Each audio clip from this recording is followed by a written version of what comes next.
Love chapter, 1 Corinthians, verse 13. Yung ba nakatingin pa? Parang, ano yung love chapter? Siguro, hindi nyo pa binabasa yan.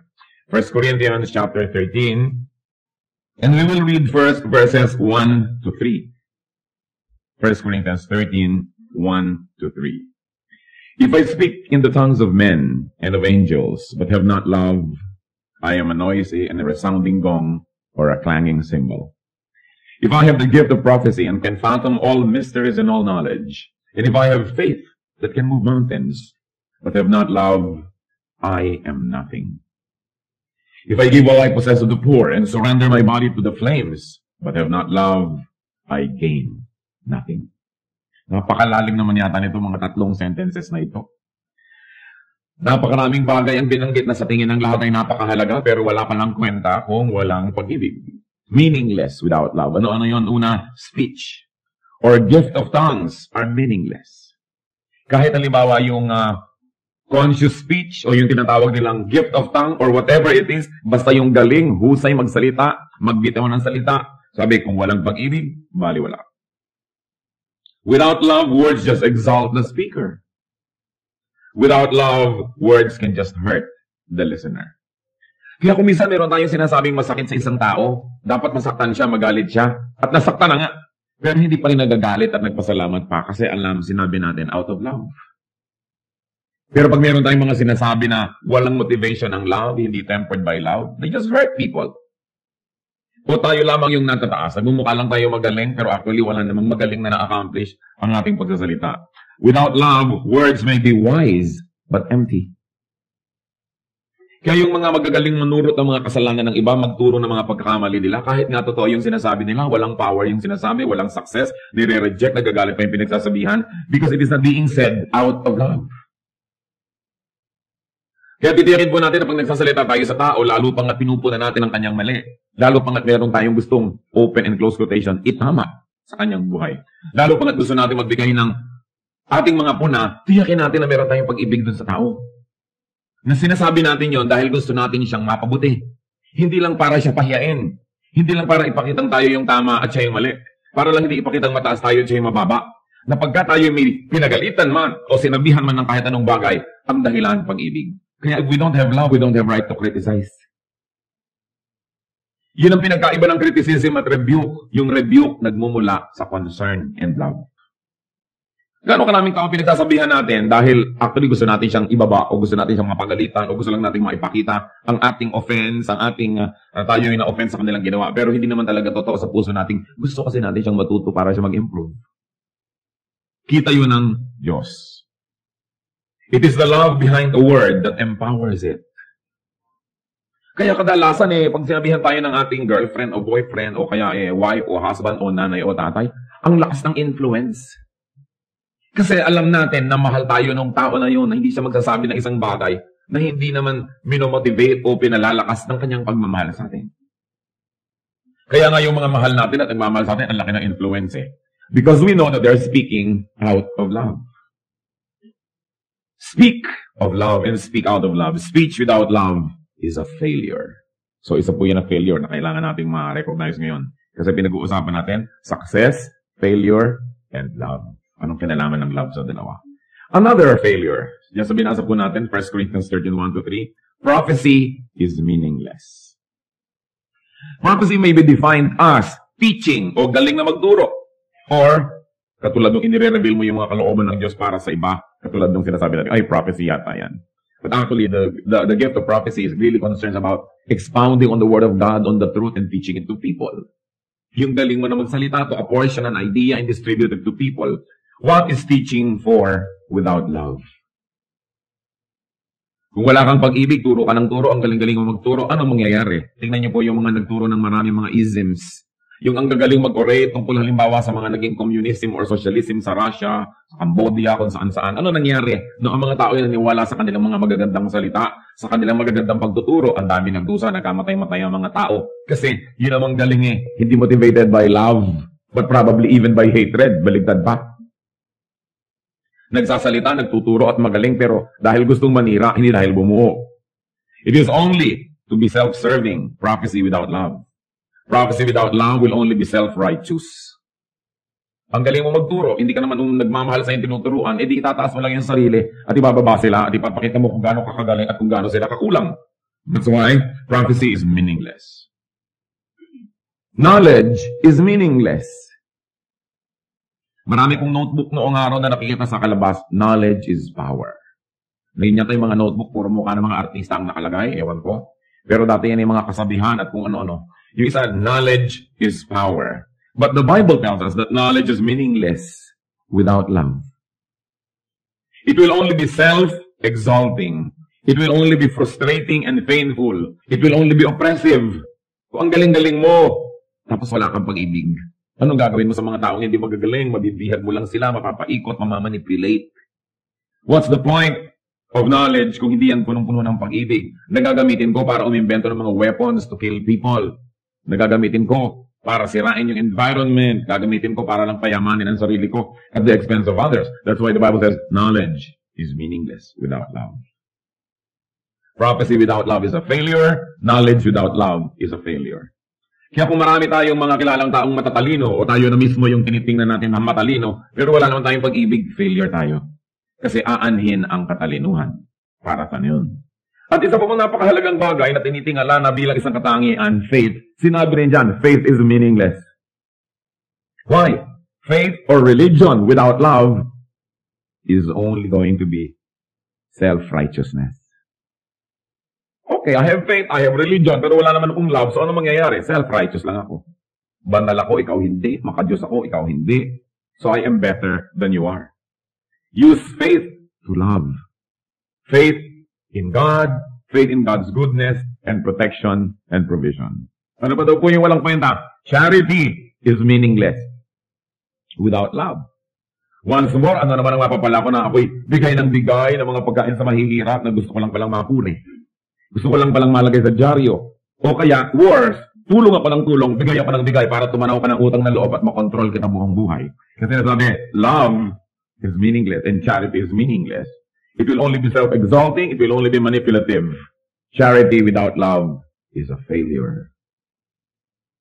So by now, nare-review na dapat natin kung kumusta ba yung ating speech, yung ating prophecy, yung ating knowledge, yung ating faith, yung ating charity. Then what else is meaningless according to verses 1 to 3 of 1 Corinthians 13? Sacrifice without love is meaningless. Sabi niya, if I surrender my body to the flames, kahit nasunugin ko pa ang aking sarili, magtiis, magsakripisyo, pero kung wala akong pag-ibig, baliwala rin yun. It will only be self-serving, so sacrifice for love, sacrifice to love. What then is love? Dahil without love, these are all meaningless things. Then we've got to go back and we've got to revisit the definition of the Bible, no? Not of the cards that you buy in the bookstores. What is the definition of love? Then we go on to read. 1 Corinthians 13, 4-7. Love is patient. Love is kind. It does not envy. It does not boast. It is not proud. It is not rude. It is not self-seeking. It is not easily angered. It keeps no record of wrongs. Love does not delight in evil, but rejoices with the truth. It always protects, always trusts, always hopes, always perseveres. So ngayon natin sukatin kung ano nga ba, meron nga ba tayong pag-ibig? O mga mag-asawa o may asawa, sukatin ngayon, mahal nyo ba talaga yung asawa nyo? Yung mga may anak, yung mga magulang, mahal nyo ba talaga ang anak nyo? Mga anak, mahal nyo ba talaga inyong mga gulang o mga kapatid? Mahal ba natin talaga yung ating mga kaibigan o nobyo o nobya o mga kasama sa trabaho o sa church, wherever? Kailangan sukatin natin yan. Sabi unang-una, love is patient. Love is not in a hurry. Kaya yung mga may mga magnobyo na may mga sexual desires sa isa't isa na hindi makapag-intay, hindi yan love. That is lust. Yung pinipilit ka na ngayon ha, kasi Valentine's Day. Sige na. Ngayon na, hindi makapaghintay mo. No, you are deceiving me. That is not love. Because love is patient. Naghihintay ng tamang oras, ng tamang lugar para sa lahat ng bagay. Love is patient. Ibig sabihin din, hindi siya impulsive.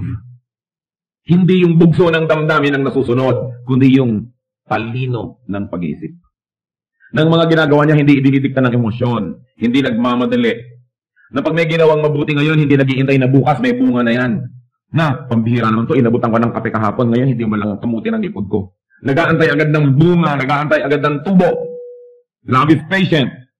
Maaring nagtatanim ng kabutihan, pero hindi bukas-bukas bubungkalin at kung tumutubo o hindi. O meron bang napala, may ganansya o wala. Love waits for growth. Love waits for fruit. Patiently. Hindi nagmamadali. Respects others people's timings and cycles and processes. Hindi natin pinapaikot ang lahat ng tao sa ating timing. Kailangan ganito ka na, kailangan ganun ka na bukas. Merong mga babae, kung mag-demand sa mga asawa, kailangan after 2 years, hanggang Marinas Village na tayo nakatira. Kailangan ganito, kailangan ganun, kailangan ganito. Love is patient. Baka naman ang mahal nyo inyong sarili. Mabuti pa, pinakasalan nyo na lang ang sarili nyo para magtagumpay ang inyong marriage. Respect others people. Patience is success. Patience succeeds. The patient person in the end will be the successful one. Yung impatient, yan ang talo. Yan ang bigla-biglang nagdadabog, bigla-biglang naiinis, bigla-biglang sumasabog, bigla-biglang nagsasalita ng hindi tama. Yan ang mga taong laging magsisisi. Buong buhay walang ginagawa kundi mag-repair ng mga damage sa ginagawa ng kanilang pagmamadali.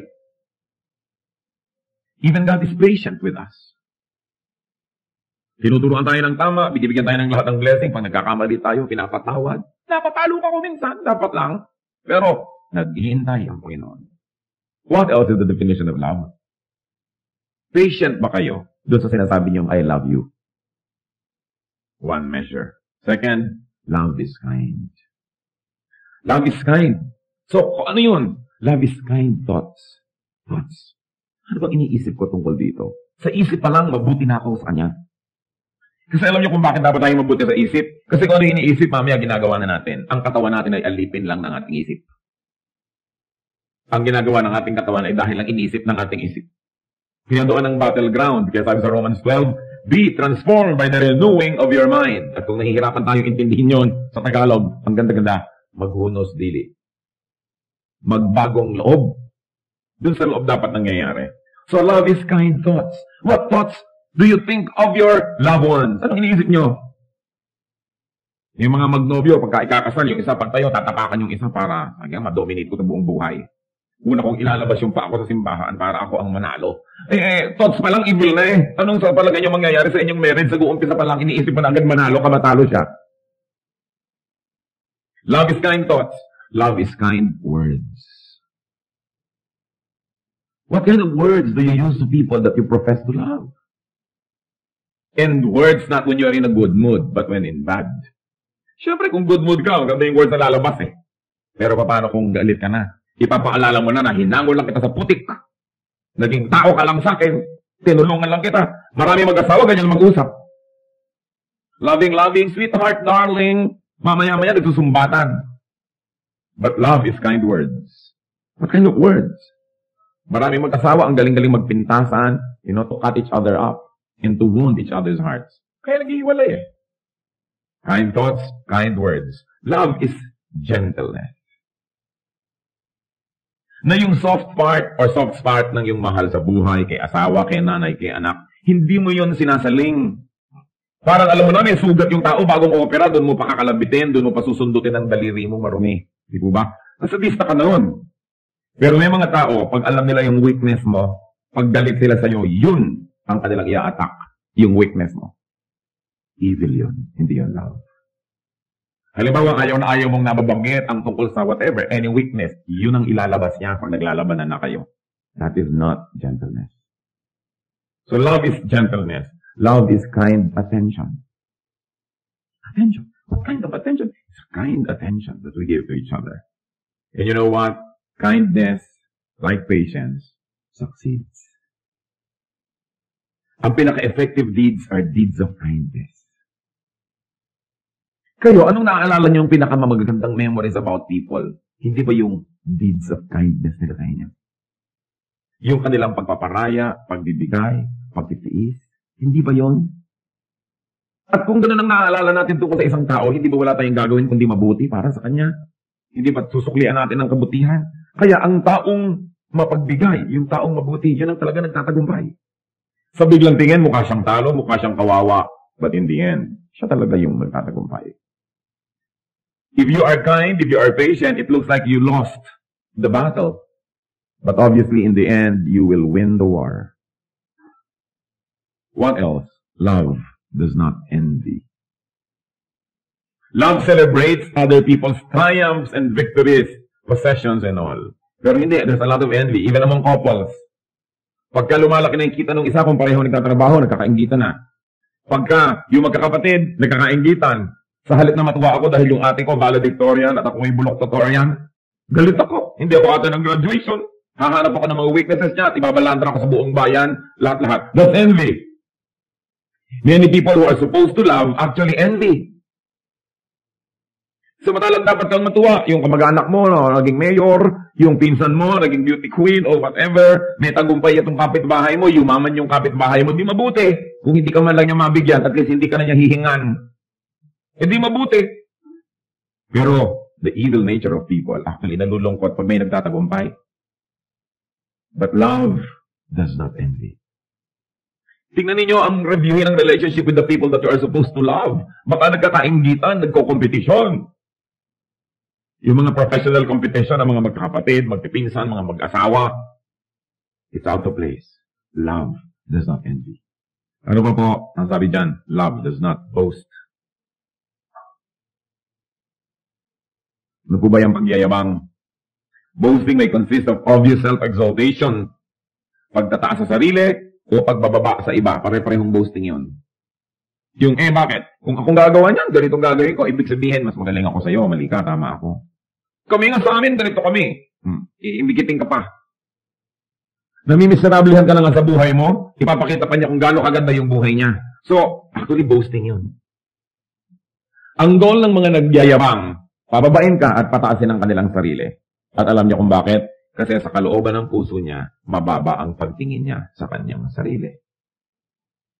Ang mayayabang, ang totoo nun, napakababa ng pagtingin sa sarili. Kaya laging gumagawa ng isang bagay, nagsasalita ng isang salita, na para itaas ang sarili at ibaba ang iba dahil sa loob nila, sila ay mababa. Kasi kung sa kaloob-looban mo, alam mo na naman taas ka eh. Hindi dahil sa yabang, kundi alam mo naman yung facts. Na talagang mahusay ka naman, o maganda ka naman talaga.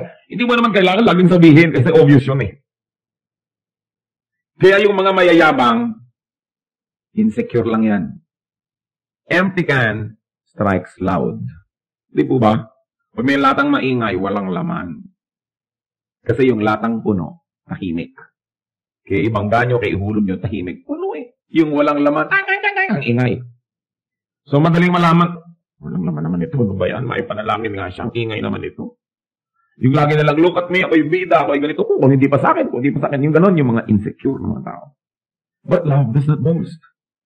If you really love, do not boast. You love the poor, tapos i-display mo pa lahat ang yaman mo para lang sa mamiserablehan. You love people, pagkatapos iinggitin mo pa. Boasting may consist of threatening others with one's absence. Boasting yon. Yung lagi nalang ipapanakot, sige, mawawala ako sa buhay mo. Tignan pala kung anong mangyari sa'yo. I'll walk out of your life. Ikaw din. Boasting. What else? Proving what harm one could inflict on another. That's boasting. Yung, sige, sinubukan niyo ako, malalaman niyo kung sino ako. Gagawa ka ngayon ng lahat ng magagawa mo para sasaktan. That's boasting. Papakita natin kung ano tayo, what harm we can do. Can you imagine how wicked people have become na ipinagyayabang nila how harmful they can get? Get rid of boasting to your spouses. Sa mga may asawa, this is one major crime, yung nagyayabang kayo sa inyong asawa. Para nyo bang laging pinapakita, kahit umalis ka, I will survive. Kanta-kata ka ng I will survive. Ipapakita mo pa na actually mag-i-improve ang buhay ko pag nawala ka, hindi kita kailangan, this and that. Get rid of boasting to your parents. May mga anak naman, ang yabang-yabang din sa mga magulang, o kaya sa kanilang mga kapatid. Tapos sa mga kaibigan, ba't pa kayo nagkaroon ng kaibigan kung iinggitin nyo lamang at lagi na lang kayo magmamataas? Di wala yun. You need fans, not friends. Boasting fails to exalt a person. Kasi ano ba yung goal? Itaas ang sarili, ang totoo, yan naman mayayabang, hindi naman talaga tumataas. Yung mga tao, pagtalikod doon, ano ba yung hangin naman? Diba? Ang lakas ang hangin. Yung hindi niya talaga naitaas ang kanyang sarili, lalo lang siyang bumaba. Nabibigo ang kanyang ginagawa. Love is not proud. Pride can take the assume of needless self-sufficiency. Papakita mo sa tao na hindi mo siya kailangan. Pride yun. We need each other. We need each other. Pride can take and assume the shape of not admitting one's errors or shortcomings. Nagkamali na, ayaw pang aminin nagkamali. Kung inaamin na sa loob, ayaw pa mag-sorry. Pride yun eh. Alam niyo po, there are very, very few miraculous or magical words in the vocabulary of human beings. At kung gusto niyo maging miracle worker o magician, dapat madali nating nailalabas itong mga magical words. Isang doon, I'm sorry. Grabe ang nagagawang miracle ng word na yan. Nakasakit ka, nagkamali ka, pero here you are and really meaning it, saying, I'm sorry. Meron pa yung, excuse me. Napakahalaga ng word na yun. Excuse me, I'm sorry, at thank you. Siguro kung may i-recommend ako sa inyong tatlong masasabi lang buong buhay, yung talagang halimbawa pipi ka sa ibang salita. Yun lang ang pwede mong masabi. I'm sorry, excuse me, thank you. Buhay ka na.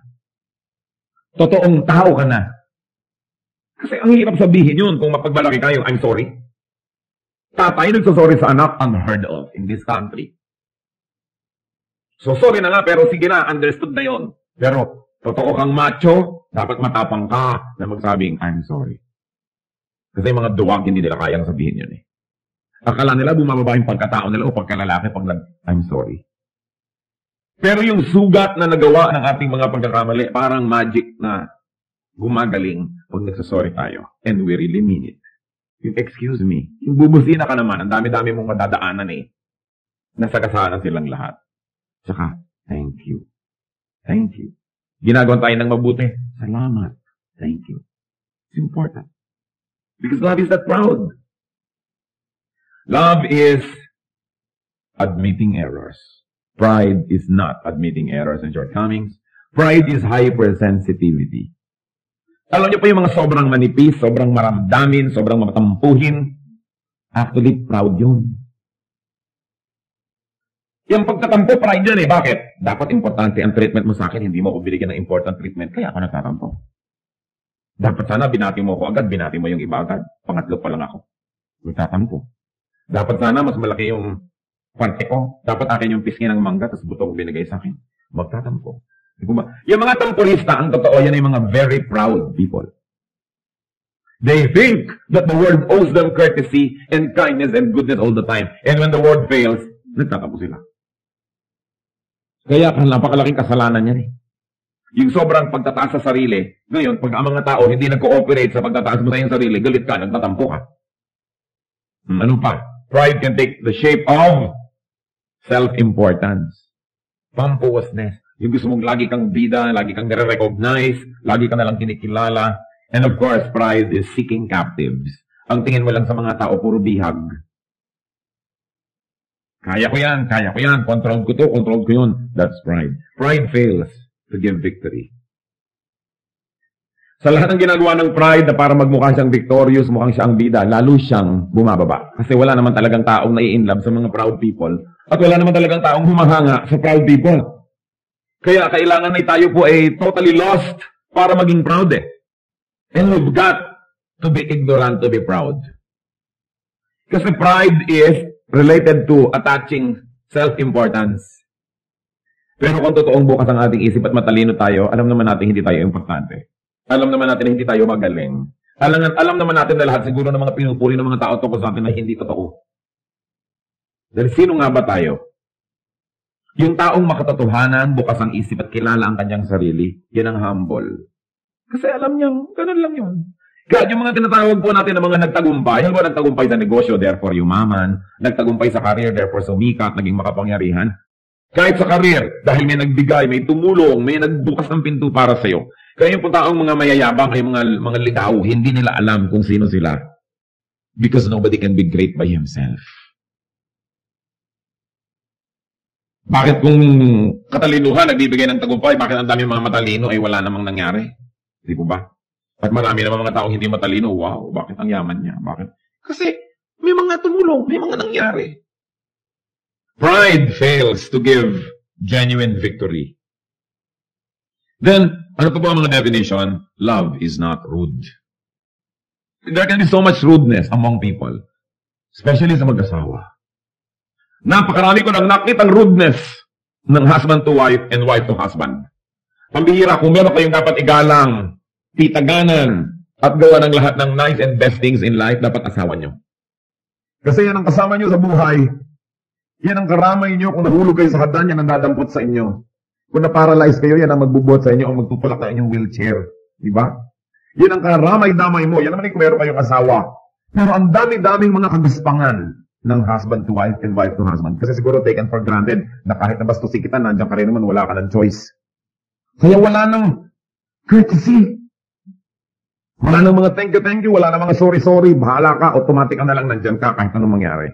At alam nyo, hindi automatic, kaya marami naghihiwalay.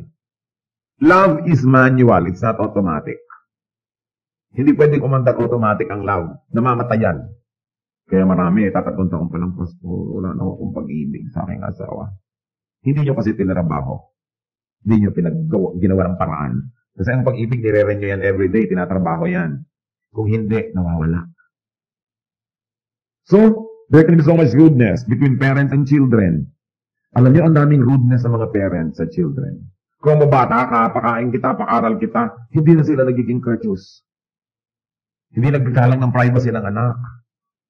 Yung parang anak lang kita. Di ba dapat mga magulang ang kauna-unahan magpakita ng kagandahang asal? Marami rin mga anak, very rude to their parents.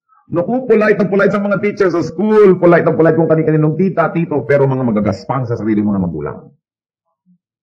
Tinatalikuran ng magulang, dinadabugan, binabagsakan ng pinto, ng telepono, kung pwede sigurong banlian ang kumukulong tubig ng magulang, babanlian, plantsahin, ipitin ng electric fan. Dami. Mga anak lalo, dapat magalang kayo sa inyong magulang. Sa lahat ng tao sa mundo, ang dapat ginagalang ng tao, ang kanyang mga magulang, ang kanyang asawa, and then ang kanyang mga kapatid. Kasi when all the chips are down, pag tinalikuran kayo ng mundo, yan ang mga matitira sa inyong buhay. Magulang, anak, asawa, mga kapatid. Yan ang natitira kahit anong mangyari. Kita nyo, yan ang nandyan. Kaya kailangan, courteous tayo sa kanila. Ang courteous mo sa stranger, ang courteous mo sa waiter, pag naglagay ng kutsara, thank you. Naku, ang etiquette mo talaga, by the book. Pagkatapos yung mga tao na pag naghihingalo ka, tumirik ang iyong mata, nandyan, hindi tayo courteous.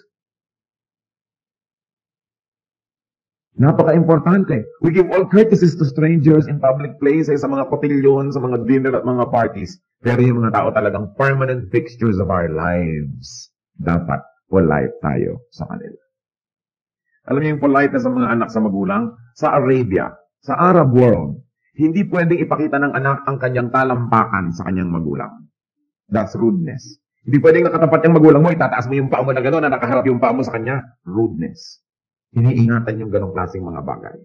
May mga anak na hindi tumatalikod sa magulang. Yung pagka umaalis ay medyo paatras ng konti, hindi bigla-biglang tinatalikuran. Courtesy.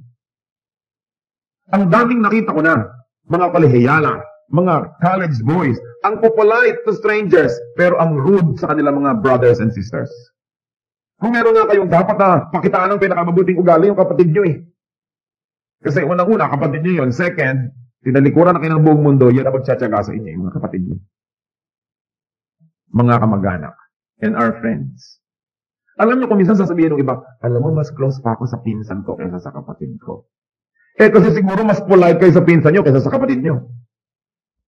Yung iba sasabihin, close pa ako sa friend ko kaysa sa sarili kong kapatid. Siguro yung friend mo, nagsishare pa kayo ng lollipop, kung ano-ano pang mga sweetness ang ginagawa niyo to each other, nagpapautangan kayo, nagpapahiraman, pero yung kapatid mo, sungit-sungit mo, hindi makapasok sa kwarto mo, paano ka nga magiging close doon? Hindi naman siguro mahirap yung arithmetic niyan para masolve niyo yung formula. Courtesy. Because we have a tendency to be rude to people who are very close to us. Baligtad. Yung mga close sa atin, doon na tayo dapat pinakamapino at pinakamaayos kasi close sa atin yan eh. Maraming mga husband and wives lalo na very rude to each other. Walang paggalang. Mabuti pa nung nagliligawan. Pero nung mag-asawa na iba na. Rudeness can take the form of words. Anong mga klaseng salita ang binibitawan? Kung ba naman at isa tayo sa kanya, hindi na tayo magkukorte ng magandang salita kahit ano na lang? Rudeness can take the form of gestures. Gestures. Marami ko nakikita mag-asawa. Medyo nagyayabang-yabang siguro ng konti yung lalaki, yung babae. Naku, ang kilay nandun sa kisame. Nakaganyan. Sa harap ng mga tao. Hinihiya yung sariling asawa. Anong ina-expect nyo na magiging relasyon nyo kung ganun kayo? Dapat nga, pagka medyo nagyayabang-yabang ng konti kasama, ikaw na yung parang tanahama na nagniningning ang iyong mata sa pagtitig sa kanya. Siguro, titibay ang inyong pagmamahalan. Pero, ayan na naman niya. Okay. Kaya kayo nagdi-disagree, not in public. You don't erode, diba? The authority and dignity of your spouse in front of other people. Diba? Gestures. Manners. Disposition. Ang dami-daming babae, paghaharap sa ibang lalaki sa labas ng bahay, ang ganda-ganda. Pag nakaharap sa sariling asawa sa loob ng bahay, hindi mo malaman kung multo o ano. Bakit ganun? Ang rude-rude sa harap ng asawa, kung ano mga nakalagay, bla bla bla. Pagkatapos sa harap ng iba, paglabas ng bahay, ang ganda-ganda. Sino ba pinagpapagandahan nyo? Mukhang tiriring kayo sa bahay. Tapos ano, sino dinidisplay mga lalaki sa kalye? Dapat nga, polite ka sa iyong asawa, di po ba? Na tinisikap mo talagang to be the best. Kaya naman marami mga tao pag tagal, alam nyo, parang naman kami magkapatid. Eh bakit nga hindi kayo magiging parang magkapatid? Eh, lagi na lang nakabuyang-yang na parang kinulay yung babae. Wala nang itinago, wala nang charm, wala nang magic, wala nang mystery. Kaya sila lalaki naghahanap ng ibang mystery at magic. Although of course, hindi naman justifiable yun. Kahit ba mukhang kinulay ang asawa nyo, laging nakabuyang-yang dyan. Pero yung ganoon, kasi nawawala yung yung niceness, yung politeness to each other. Napaka-exciting naman siguro kung si Mrs. ito magbibisi patalikod pa ng konti. Eh, hindi na tuloy sinisilip dahil lagi nang nakatiwangwang. Wala na yung fun. Rudeness, ganun din yun. Dahil tinitake for granted mo na lang eh. And that should not be done. Minsan, of course, rudeness can take the forms of cutting each other up. Nagsasalita, pinuputol mo, hindi na siya makatapos. Tinatapos mo yung sentence niya para sa kanya. Rudeness yun. Arriving and living in awkward moments. Katulad lang kahit alam mo may mga program, huwag naman kayong tatayo sa gitna ng anything. May kumakanta, may tumutula, may nagsasalita. Huwag sa gitna. Pag nagtatransition, may bababang speaker, may aakyat na iba. Doon kayo tatayo o uupo o hindi. Nasa kalagitnaan ng isang bagay, may tatayo, may aalis o may darating. That's rudeness. Itinatiming natin lahat yung mga ganun. Rudeness fails. It always fails to bring goodwill and to bring victory. What else is love? Love is not self-seeking. Yung totoong love, you before me, not me before you. Dinidefine ko natin according to the Bible, ine-expound ko lang yung sinabi ng Biblia.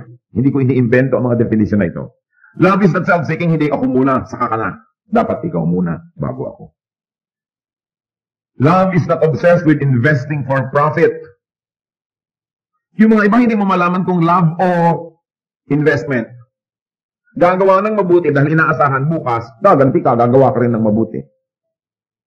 Ang tunay na pag-ibig, gumagawa ka ng mabuti dahil kayo mabuti, kahit pa nga ano yung gawin ng tao, pabalik sa iyo, gumagawa ka pa rin ng mabuti. Kasi kung ang ina-expect mo lang lagi ay profit, negosyo yan. Hindi yan love. Love is not self-centered but other-centered. Being self-seeking fails to give value to self. Ang tunay na halaga natin ay hindi yung halagang pinipilit nating ilagay sa ating sarili at pinipilit natin ang ibang tao sa paligid na ibigay sa atin. Ang tunay na halaga natin yung kusang ibinibigay na pagpapahalaga sa atin ng iba. Yung kusa. Hindi napilitan dahil natakot sa nagbow na good morning sa'yo. Dahil natatakot lang pala sa'yo, kaya ka ginu-good morningan. Pero kung hindi ka na niya papansinin, edi wala talaga tayong halaga. Ang ating antayin yung pagpapahalaga ng iba. Hindi yung pagpilit natin sa kanila na magpakita ng mga ceremonial na pagpapahalaga sa atin. Love is not self-seeking. And then, of course, love is not easily angered. Still, we're talking about 1 Corinthians 13. Pang-walo na nga na definition natin ito kung nagbibilang kayo. Love is not easily angered. Hindi madaling magalit. It is considerate and broad-minded. Kaya siya hindi madaling magalit. Hindi lang dahil magaling siyang magtimpi. Although that is good. Na, galit na ako, pero magtitimpi ako. So hindi ako nagmumukhang galit, pero ang totoo ay galit ako. Hindi po ba? Pero yung talagang love that is not easily angered, hindi nagmumukhang galit dahil sa loob, hindi talaga galit. Iba naman yung mukhang galit at iba naman yung talagang galit. Di po ba? Iba naman yung hindi naman siya mukhang galit pero galit siya. Pero ang pinakamabuti yung hindi ka mukhang galit dahil hindi ka naman talaga galit. At nangyayari yon pag broad-minded tayo. Yung pag hindi ka binate, yung people that are easily angered, inis na ako. Inis mo ako, ininsulto ako. Pero yung broad-minded, siguro hindi ako nakita. O siguro nagmamadali, makapupunta sa banyo. Kaya hindi na ako napansin. O siguro baka may ulcer. Yung kung ano-ano, broad-minded ka. Hindi yung pagbibintangan mo agad yung tao na sinadya ka niyang saktan. Na ang pinakamatayog niyang layunin ay yura ka lang yung dangal. May ganun kaya ka madaling magalit kasi marumi yung isip. Galit ka agad dahil iniisip mo, sinasadya ako nito. Yung natapakan mo, bakit mo ako tinapakan? Natapakan ko kayo, hindi ko kayo tinapakan. Di ba? Iba yun eh. At yun ang once mo, kita nyo ang ganda-ganda ng wikang Tagalog. Kasi walang equivalent sa ibang wika yung natapakan at tinapakan. Iba yung napatay at pinatay. Sa English, you killed her. She killed her, di ba? Sa Tagalog, napatay niya siya. Pinatay niya siya. Magkaiba. Kaya magkaiba yun. Meron naman, akala natin lagi tayong sinasadya. Kaya galit eh. Sabihin, bakit mo kinalimutan balin yung kailangan ko? Nakalimutan. Hindi kinalimutan. Pero nakalimutan, hindi ka naman dapat magalit eh. Nakalimutan eh. Di po ba? Natapakan ka. Hindi naman tinapakan. So dapat hindi marumi ang ating isip.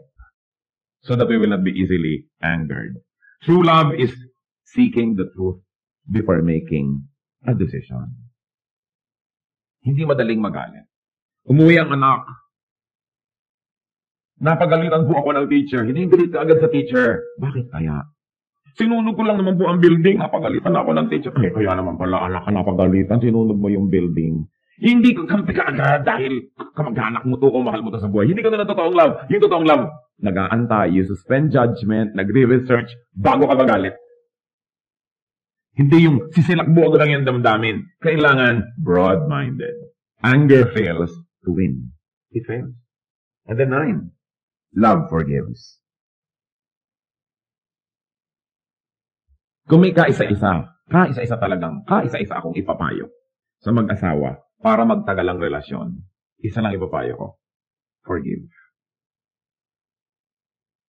Lahat naman ang naghihiwalay, isa lang dahilan eh. Hindi nag-forgive. Yun lang. Why do we need to forgive? Unang-una, because everybody, including ourselves, will fail. Pwedeng minali o nagkamali. Magkaiba na naman yan, di po ba?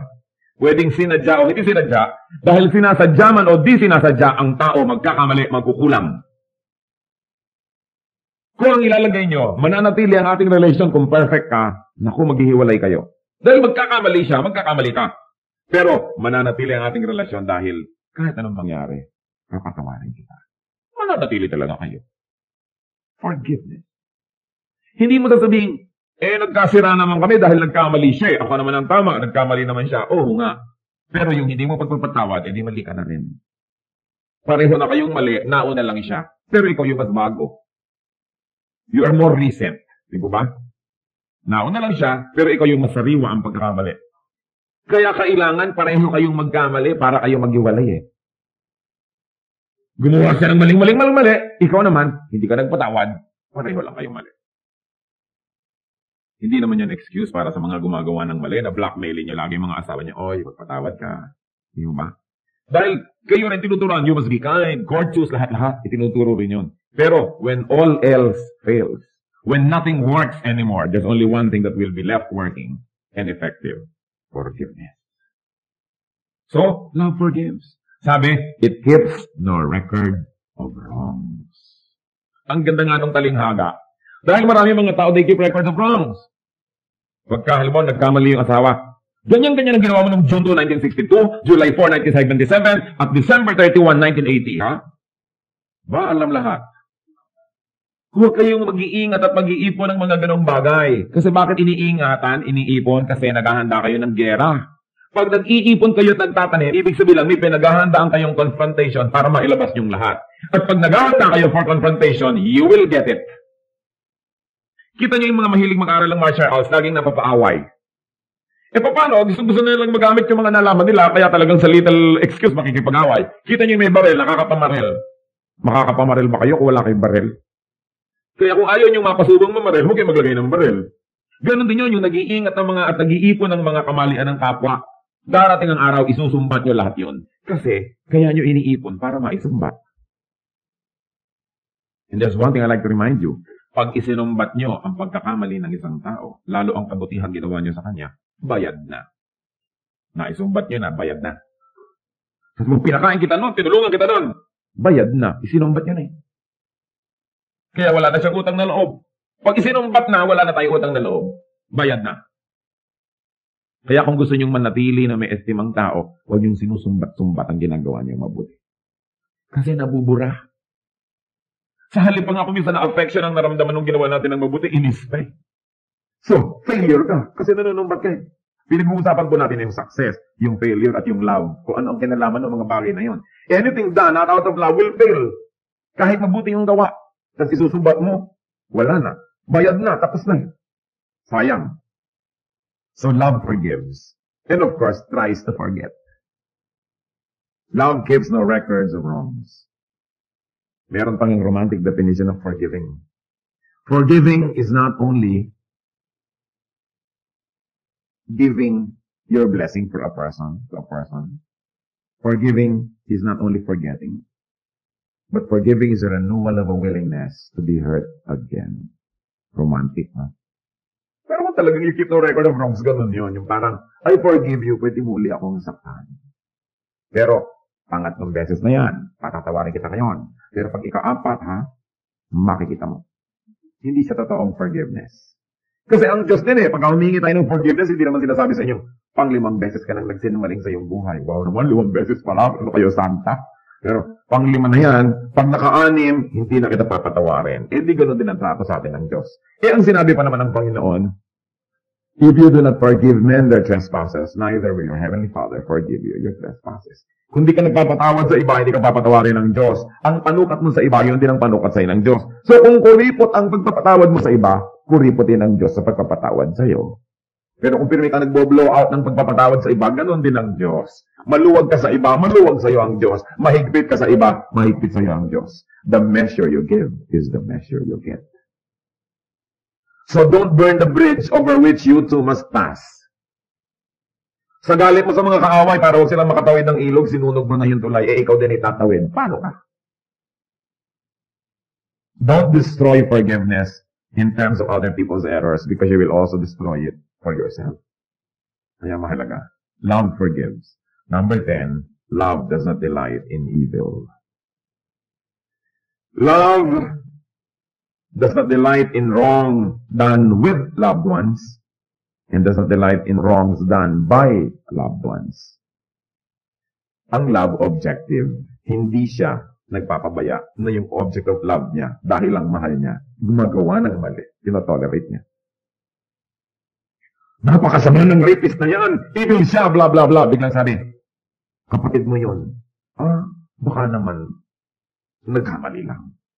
Dahil kapatid mo Alam niya naman tayo mga Pilipino. Pagka may ginawa ang tao, hindi ko ano yung ginawa, kundi sino ang gumawa.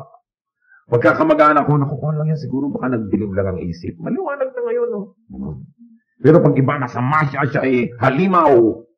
Pagka kamag-anak natin, mal-adjusted lang kasi. Alam niyo na, pag anak ng iba, bobo. Pagka anak natin, slow learner. Ano kayang pinagkaiba nun, di ba? Pagbalat ng iba, galis. Pagbalat ng anak ko, allergy. Grabe naman. Ganoon ang mga tao. Napaka-biased. Pag anak ng iba, baluga. Negra. Pag anak ko, exotic. Bias kasi tayo. Kailangan iniisip natin, ano ba talaga ang takbo ng utak ko? Bakit ganoon? Napaka-bias natin. Pero sabi, love does not delight in evil. Wrong is wrong. Kahit sino ang gumawa. Yan ang tunay na love. At alam niyo pa kung anong definition ng tunay na love? You don't do something wrong together. Kaya yung mga magkirida, because I love you. Hindi yung totoo. Kasi gumagawa kayo ng mali. Sinisira niyo ang kaluluwa ng isa't isa. Ano yung love doon? Yung mga magnob yung hindi pa kasal ay nagsisex and everything, kasi I love you ng I love you, hindi yun totoo. Because you are destroying each other. Because love does not rejoice at wrong. Kaya yung mga lalaking pinipilit yung babae, halika na, sumama ka na sa akin. Dahil mahal na mahal kita, mahal mo pala ako, di gawin natin ang tama. Yung mga nobyang pilit ang pilit sa mga lalaki, sige na, halika na. Sasabihin mo dapat lalaki, ikalang mo nga empuri. Kung talagang mahal mo ako. Dahil yung talagang pagmamahal does not rejoice at all. So nakita niya, paano natin tinatrapo yung mga mahal natin sa buhay pagka silang gumagawa ng mali, cute. Pagka iba, wrong. Dapat malinaw yung ating standard. Love places truth and righteousness above emotion, above affection. Ang mga magulang, number one guilty dyan. Pag anak na nilang gumagawa ng mali, anak ko talaga namang nagniningning ang mata nila sa paghanga. Smart talaga ang anak ko. Sinasaksak na pala yung katulong talagang anak ko, marunong ng self-defense. Pagka anak ng may anak ang malakas kumain, patay gutom. Pag anak niya, may gana. Biases. Kaya kailangan iniisip po natin, ano nga ba talaga ang aking klaseng love? Of course, another definition, love rejoices with the truth. The truth may hurt, the truth may temporarily be disadvantageous, but love rejoices with the truth. Another definition, love always protects. Therefore, yung kumaligtaran, love does not assault. You protect. May asawa ka, pinoprotect mo. Pinipintasan na ng kung sino-sino, kaya ng nanay mo, ng iyong mga kapatid. Asawa mo yun, puprotect mo yun. Hindi sa harap ng ibang tao, ikaw pa yung nanghihiya, ikaw pa yung nanlalait. Baligtad, imbes maging protected, ikaw pa yung susugod. That's wrong. It's not love. Love protects. Love always trusts. Nagtitiwala. Hindi lagi nalang umaanda ng mga James Bond mind. Lagi nalang nagdududa. Lalo yung mga selosa. Alam nyo, impyernong magkaroon ng asawang selosa o seloso. And I know of so many cases na hindi kayo maniniwala na ginagawa ng mga nagseselos na asawa. Meron na lang kulang paggabi, bakura ng barbed wire yung higaan ng kasama niya dahil baka lapitan ng katulong. Oh my goodness. Di po ba? Sa bagay, meron na sigurong lumalapit din. Pero oras na walang kayo ng trust. And every day, lagi kayo nagsususpecha, alam nyo, magiging kayong halimaw. Laba pa naman kayo dati, maiinis na yung minamahal nyo dahil sinasakal nyo na siya, nakabantay kayo ng nakabantay. Ano ko, ang dami mga asawa, umuupa pa ng mga ahente para bantayan yung mga asawa nila. So bagay, meron naman talagang dapat bantayan. Di kadena na lang. Pero yung sobra, I'm talking about excessive distrust. Lahat na lamang ng ginagawa meron kang ibang pakahulugan. Hindi na yun lang. Sobrang possessiveness. So there should be trust. Although, of course, people, kasi sometimes, sinira na nila yung tiwala nyo, kaya dala na kayo, di po ba? Pero ano gagawin nyo? Buong buhay kayo magiging paranoid, o gusto nyo bigyan ng sarili nyo, at yung mahal nyo sa buhay ng another chance. Para magkaroon uli ng isang panibagong pag-uumpisa. Napaka-importante nun. At yun naman, siyempre, binibigyan ng chance, don't abuse it. Uulitin nyo lang pala yung dating mga pandaraya and everything. Love, trust. Tapos, definition natin number 14, love always hopes. Lagi siyang umaasa.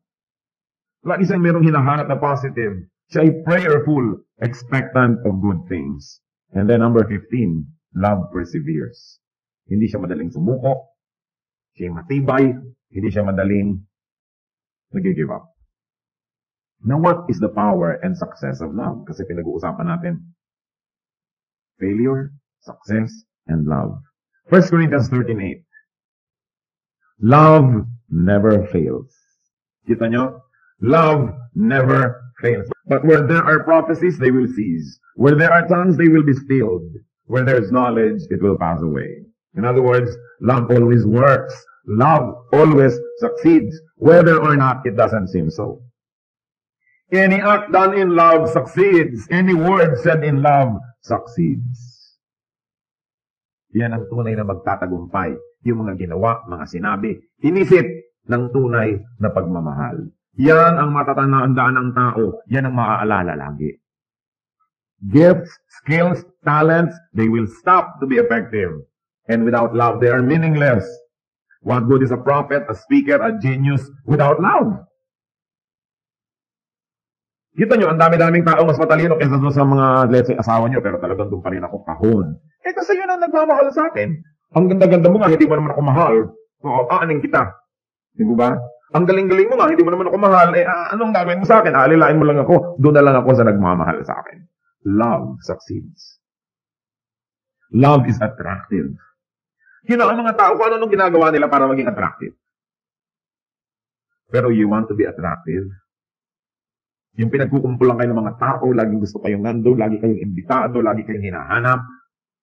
Love people. Yan ang tunay na attractive quality. Pero talagang yung tunay na malalim na attraction, you want to be really attractive, be loving. It's good to be beautiful, but what is good will soon become permanently beautiful. Kailangan good tayo, then we become beautiful and attractive. Nagsasayang ang maraming tao ng mga kung ano ng mga pera para maging attractive. Although hindi naman masama siguro na maging pleasant ka, maging maganda yung itsura mo. Pero ang totoong lasting attraction or attractiveness is our heart. Kung loving tayo, marunong tayo magmahal, and all the qualities we talked about, people will find us attractive. Love always wins. Dapat natin tandaan. Actually and spiritually. Kahit parang hindi ka paglang nanalo, panalo rin yan in the end. You know why? Because God looks at our hearts. And God is our final judge. Kahit na mali ang inisip ng iba sa atin, hindi nila tayo sinuklian ng kabutihan, pero sa ating pagmamahal, haharap tayo sa Diyos one judgment day. And it is God who knows our hearts. And eventually in the court of God, even if in the court of men, love did not seem to win, or it doesn't always seem to win, in the court of God, it is the winner. Yung taong tunay na nagmamahal, hindi yun natatalo, hindi yun dehado. Love opens doors. Di ba? Love breaks walls. Love builds bridges. Love inspires, nurtures, and brings out the best in others. Love beautifies. Kaya kung minsan mo, love ka siguro, no? Ang ganda-ganda mo. Love beautifies. Love edifies, and love gives life and zest. Ibibigay ng gana. So talagang love is powerful. Yung iba, gusto nila maging military general, maging president ng kumpanya, gusto nila maging ganito, maging ganon, para maging powerful. But he who loves is the one who is truly powerful. Kasi pag mahal natin yung tao, di ba, ibibigay mo yung dugo mo, ibibigay mo yung abdo mo, ibibigay mo yung lahat mo dahil mahal mo siya eh. So sino ang talagang tunay na may kapangyarihan? Yung nagmamahal. Yung mga fake na kapangyarihan as in military power, power ng muscle or strength, pag nanghina ka na, hindi ka napapansin ng tao. Pero yung nagmamahal at minamahal mo, habang humihina, mas pinapansin mo. Di ba? Habang nawawalan siya ng kapangyarihan, as dito ka ngayon naka-assist, yun ang tunay na panalo. Love is powerful. Love never fails. He who loves succeeds. Kaya po tayo pupunta na sa final sagot ng ating bugtong. Paano ba nagiging successful ang isang tao? Be loving. The person who loves succeeds. Because love, according to the unchangeable Word of God, the wise Word of God, sabi, love never fails. Kahit naiintindihan natin yan ng buo o only partially, maniwalaan yun sa salita ng Diyos. Love never fails. Christians are loved by God, therefore Christians are to be people of love. Yan ang dapat matandaan sa atin. Hindi yung, wow, ang galing naman ng doctrine yan. Kasi hindi naman loving. Anong gagawin mo? Magiging ka lamang self-righteous. Although okay naman na maganda yung doctrine, but without love, it's nothing. Kung may matatandaan po ang tao sa atin, pinakamaganda, tayo marunong magmahal. Hindi lang matalino yan, maganda yan, galing yan. Dapat marunong tayong magmahal.